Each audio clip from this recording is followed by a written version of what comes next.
सतगुरुदेव की जय। बंदी छोड़ कबीर परमेश्वर जी की जय। बंदी छोड़ गरीबदास जी महाराज जी की जय हो। स्वामी रामदेवानंद जी गुरु महाराज जी की जय हो।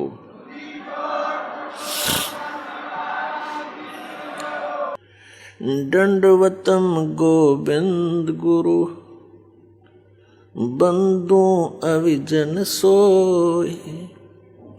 पहले भये परिणाम तिन नमो जो आगे होय। परम पिता परमात्मा पूर्ण ब्रह्म सर्व सृष्टि रचनहार कबीर परमेश्वर जी की असीम कृपा से आप सभी पुण्यात्माएं सत्संग श्रवण कर रहे हैं।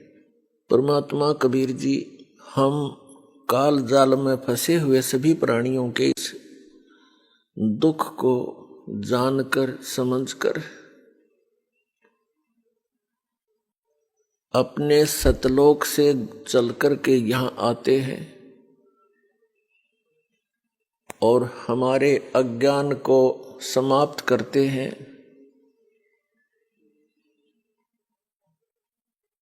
हमें ये बताने की चेष्टा करते हैं कि तुम सभी प्राणी ऐसे स्थान से आए हुए हो जहाँ पर किसी वस्तु की कमी नहीं, किसी वस्तु का वहाँ पर अभाव नहीं। वहाँ कोई दुख नहीं, वहाँ पर वृद्ध अवस्था नहीं। सृष्टि ऐसी ही है, शरीर आपके ज्यों के त्यों हैं। वहां जो आपको शरीर प्राप्त था वो सभी रोग रहित, वृद्ध अवस्था उसमें नहीं होती, वहां मृत्यु नहीं होती। उस स्थान को आप अपनी गलती के कारण छोड़ आए। अब आप यहां पर ये दंड भोग रहे हो, सजा भोग रहे हो, और यहां पर आप जी ने इन दुखों को ही सुख मान लिया। यदि किसी को अधिक दुख है और उससे कुछ कम दुख को हमने सुख समझ लिया, और यहां पर सुख नाम की वस्तु नहीं है, आपने सुख देखा ही नहीं है, इसलिए इन्हीं अटकलबाजियों में आप सुख मान रहे हो। कैसे? जो निर्धन है वो सोचता है धनवान सुखी। ये कार और कोठियों में निवास करता है, सफर करता है। अब धनवान को स्वप्न में भी सुख नहीं होता। धनवान समझता है, धनी व्यक्ति सोचता है कि राजा लोग सुखी होंगे। ये राजा लोग सुखी हैं, राजा सुखी हो ही नहीं सकता। विचार की बात है, जैसे एक परिवार का मुखिया अपने 4-5 सदस्यों की व्यवस्था में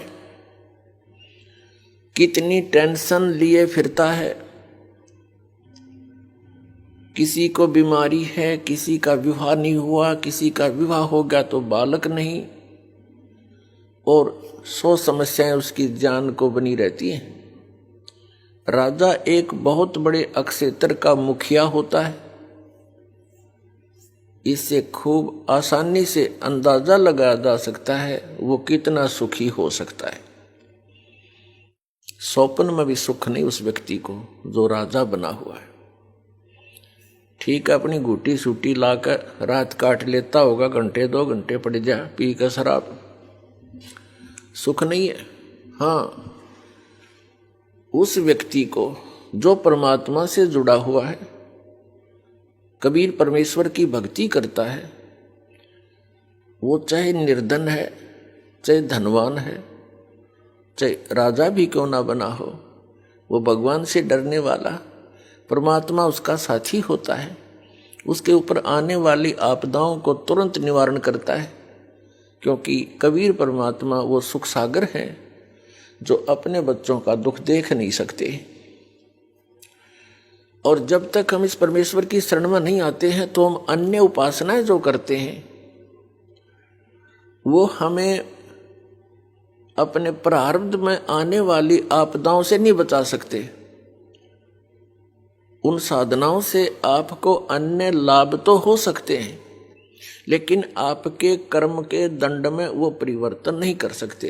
एक कबीर परमात्मा परम अक्षर ब्रह्म को छोड़कर अन्य जितने भी प्रभु हैं, स्वामी हैं, वो आपको जैसा कर्म किया है वही प्रदान कर सकते हैं, उसमें परिवर्तन नहीं कर सकते। तो वो भक्ति हमारे लिए यूजलेस है।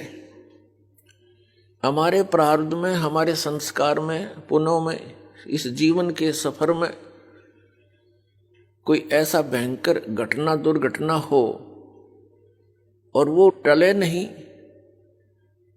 वो दुर्घटना जब घट जाएगी और कोई ऐसी घटना हो जो इस आदमी का मनोबल तोड़ देती है, फिर वो भक्ति भी नहीं करता, छोड़ देता भक्ति को। और परमात्मा कबीर जी आप पर आने वाले आपके प्रारब्ध के संस्कारों को बदल देता है। जब हमारे ऊपर कोई आपदा आ जाती है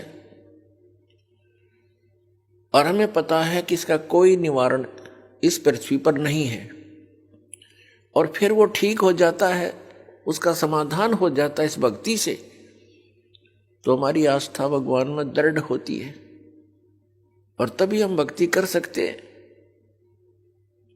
पुण्यात्मा, हम ऐसे लोक से आए हैं जहां कोई कष्ट नहीं था, कोई दुख नहीं था, मृत्यु नहीं थी और वृद्ध अवस्था नहीं थी। कोई भी वृद्ध अवस्था पसंद नहीं करता। 60-70 वर्ष के हो जाते हैं राजनेता, अभिनेता, और अपनी सकीन को भी टाइट करवाते हैं देश विदेश में जाके। 1-2 साल के बाद फिर सिकुड़ेगी बात है, कितना करवाओगे इसने सेटिंग, और फिर मृत्यु डेफिनेट। आप सारा जीवन लगाते हो अपने मकान के बनाने में और परिवार के पोषण में। संतान होती है, संतान के फिर संतान होती है, हम बड़े खुश होकर रहते हैं, उनके साथ सीने से लगाते हैं, प्यार करते हैं, अच्छी बात है। और 1 मिनट में ना जाने उन प्यारे बच्चों की मृत्यु हो जाए या स्वयं की हो जाती है, तो खाक है ये जीवन। किस चीज पर आप आस लगाए बैठे हो? यदि हमारी मृत्यु ना हो तो हम इतने ढीठ हो चुके हैं, इन दुखों को हम कोई परवाह नहीं करते, बेशक आई रो आपदाएं हमारे ऊपर, लेकिन मृत्यु भी डेफिनेट। तो इसकी तरफ थोड़ा सा ध्यान देना पड़ेगा आप जीने पे। असंख्य जन्म हो गए आपने यही परिवार पोषण करते और यही बंगले और कोठी और फैक्ट्री लाते और बनाते, आप ही चले जाते हो, ये यहीं रह जाती है। और फिर आप बने हो कहीं गधे और कोठी खड़ी है कहीं दूर। आपको क्या मिला उस कोठी में जो सारा जीवन खो दिया? ये किस कारण से करते हैं हम? क्योंकि हमने इतनी ही पढ़ाई पढ़ रखी है, विवाह हो जा, संतान हो जा, रोजगार मिल जा, इनका पालन पोषण कर दें, इनका विवाह कर दें, फिर मर जावा, बेशक काम पूरा हुआ। नहीं, मनुष्य जीवन का कार्य तो आपने स्टार्ट भी नहीं किया। मनुष्य जीवन का जो काम था वो तो आपने प्रारंभ भी नहीं किया। वो कौन सा कार्य है? परमात्मा की भक्ति, परम अक्षर ब्रह्म की भक्ति, मोक्ष प्राप्ति, जन्म मृत्यु के रोग से छुटकारा, जरा और मरण से छुटकारा। और ऐसा ना होने से तो आपका जीवन व्यर्थ है। ये क्रियाएं जिस पर हम आप आ सकते हैं, ये तो पशु पक्षी भी करते हैं। फिर मनुष्य जीवन की क्या आवश्यकता थी? इसमें कितनी सद्बुद्धि दी है, कैसे हाथ पैर दिए हैं, बुद्धि दी भगवान ने, कि यहाँ पर आपदाएं तो आएंगी ही आएंगी, जैसे वर्षा घनी होगी, सर्दी गर्मी भी आती है, तूफान भी आते हैं। इनसे बचने के लिए अपनी कोई झोंपड़ी कुटिया अवश्य बनानी चाहिए। गर्मी सर्दी से बचने के लिए वस्त्रों की, लज्जा शर्म भी बनाए रखने के लिए वस्त्रों की आवश्यकता है, वो भी आपको सद्बुद्धि दे दी। तो पुण्यात्माओं, जो मानव शरीर आपको प्राप्त है, ये केवल ही पशु जैसे पक्षियों जैसे कर्म के लिए ही नहीं मिला था, इसके साथ साथ इसका एक वेरी इंपॉर्टेंट और कार्य है, वो जन्म मृत्यु के रोग से छुटकारा पाना। अब जन्म मृत्यु के रोग से छूटने का जो साधना थी, उपाय था, वो अभी तक हमें प्राप्त नहीं हुआ, जिस कारण से हमने इस जन्म और मरण के विधान को फाइनल मान लिया। ज्यादा से ज्यादा कोई साधना साधक करता है, वो स्वर्ग तक अपनी बुद्धि सेट करे बैठा था, चाहे वो किसी धर्म मजहब का क्यों ना हो। और स्वर्ग क्या है? स्वर्ग में गया हुआ प्राणी अपने पुण्यों को समाप्त करके पुनः फिर पृथ्वी पर आ जाता है अपने संस्कार भोगने के लिए। चाहे मनुष्य जीवन भी प्राप्त हो सकता है और अन्य प्राणियों के शरीरों में भी कष्ट आप जी को उठाना पड़ता है। स्वर्ग क्या है? स्वर्ग एक रेस्टोरेंट है, होटल है। ऐसे बढ़िया एटमॉस्फेयर में जैसे पृथ्वी के ऊपर उदाहरण दें तो गर्मियों के अंदर पंजाब, हरियाणा, राजस्थान, उत्तर प्रदेश, मध्य प्रदेश आदि जो राज्य हैं, इनमें गर्मी कहर तोलती है। अप्रैल से शुरू हो जाती है और जून तक, जुलाई तक फिर वर्षा हो जाती है, थोड़ा सा एटमॉस्फेयर ठीक हो जाता है। तो इन 3-4 महीनों में गर्मी से बचने के लिए कोई सेठ साहूकार व्यक्ति, धनी, शिमला, कुल्लू, मनाली, हिली स्टेशन पर चला जाता है, तो उसने वहाँ होटल में रहना पड़ता है, किराए पर कमरा लेता है होटल में। तो वहाँ सारा कुछ उसकी जेब से खर्च होता है, खाना भी और कमरे का किराया भी। वहाँ वो कोई इनकम नहीं कर सकता, केवल वो समय व्यतीत करने जाता है गर्मियों का।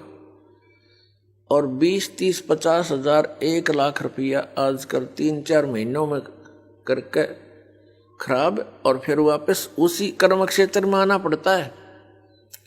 आगे हो सकता दाव लगे ना लगे, लाख रुपये बच्चे ना बच्चे, उसको एक्स्ट्रा, तो फिर वहीं रहना पड़ेगा उसी दुख में।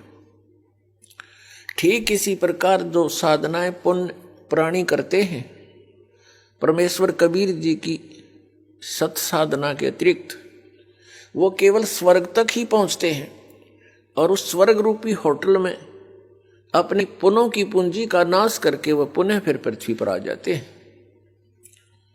और ये प्रोसीजर, ये प्रोसेस असंख्य जन्मों से आप प्राप्त कर रहे हो, इसी के अंदर आप लिप्त हैं।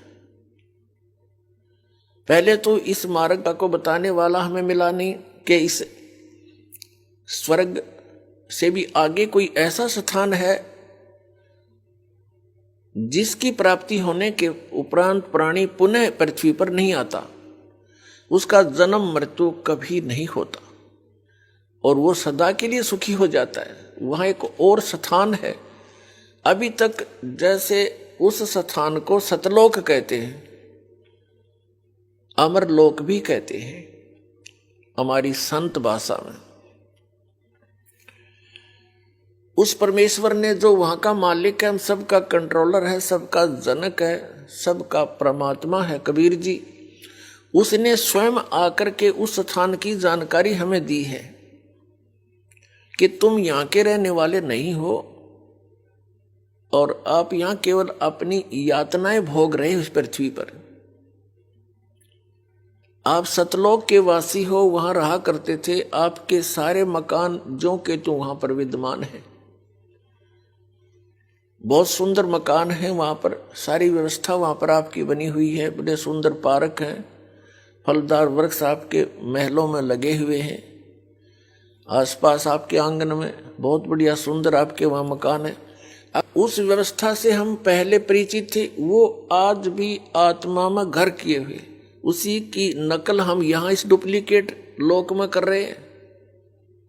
बड़ी कोठी हो, आगे आंगन हो, बड़ा पार्क हो, झूल डली हो, फूलदार वाटिका बनी हो, टहल करें।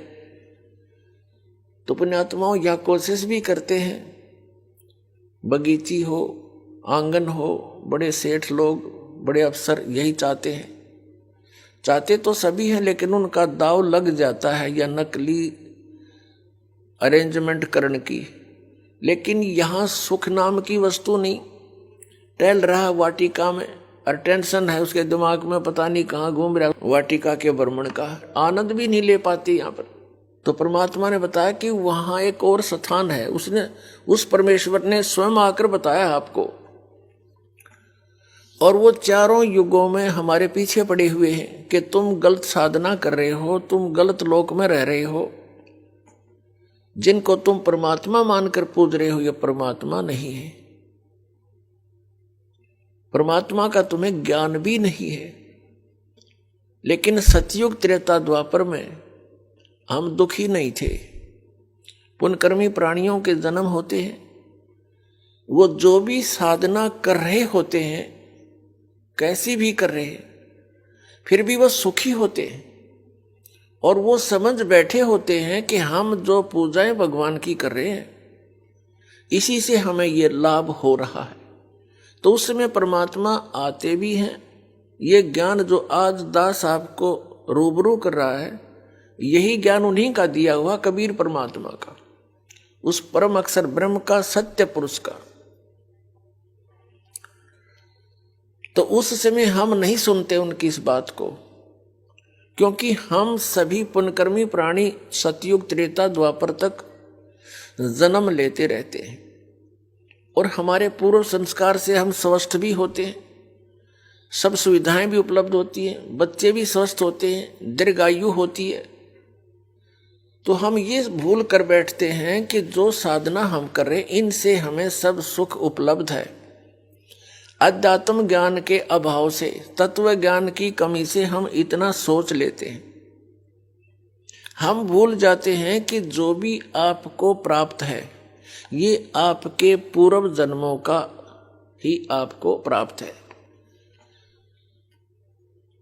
वर्तमान में जो आप कर रहे हो, इसका फल आपको भविष्य में आने वाले समय में मिलेगा, नेक्स्ट जीवन में, अगले जन्म में। तो इस कारण से हम उस परमात्मा के यथार्थ ज्ञान को नहीं सुन सके, समझ भी नहीं सके और शरण भी ग्रहण नहीं कर सके।